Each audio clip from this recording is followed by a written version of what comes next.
Leaders from across the world and top diplomats are in Germany attending the Munich Security Conference.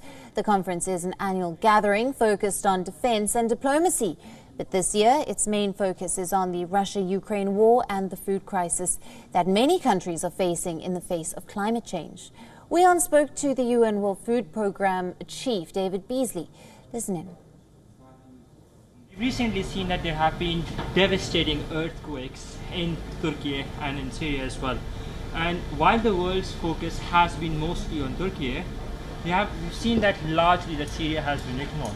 Now, under your World Food Programme, which you're heading, what is the WFP doing to ensure that aid and stable amount of food supply gets to those in need in Syria?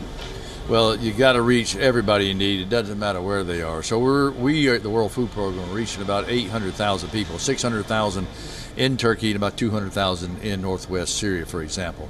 And the Syrian government has been working with us on access cross-border. We are struggling to some degree with regards to some of the northwest Syrian authorities not giving us the access we need. We're working on that. I hope we can resolve that pretty soon because we've got a bottleneck of food. And right now, we don't need that. We need to reach everybody because there are a lot of people struggling and suffering right now. We've seen that the Ukraine-Russia war has dominated this particular forum in particular, and Ukraine being the food breadbasket of Europe, we've seen that there has been a food crisis, an imminent food crisis in the region. Has the Russian side been cooperating with you with regards to the provision of ample amounts of supplies, not just in Ukraine but elsewhere as well? Well, the whole world's struggling on food right now, and it's going to get a lot worse, quite frankly. And what a lot of people understood when I began pounding this issue earlier last year was that the breadbasket of the world is Ukraine. They grow enough food to feed 400 million people.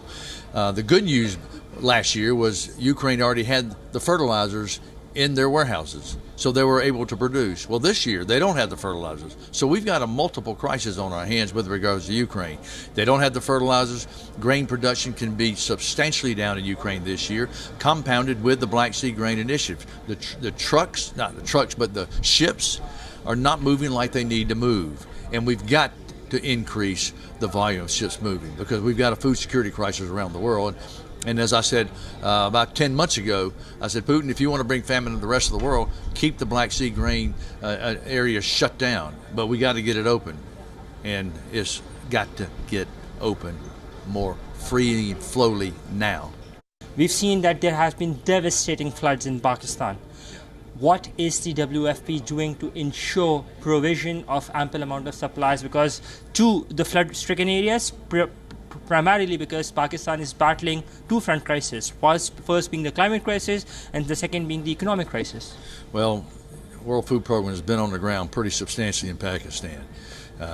That flood really impacted a lot of people.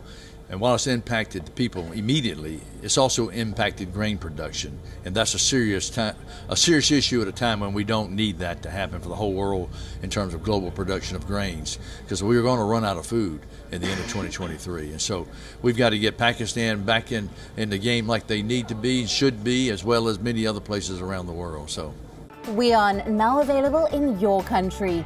Download the app now. Get all the news on the move.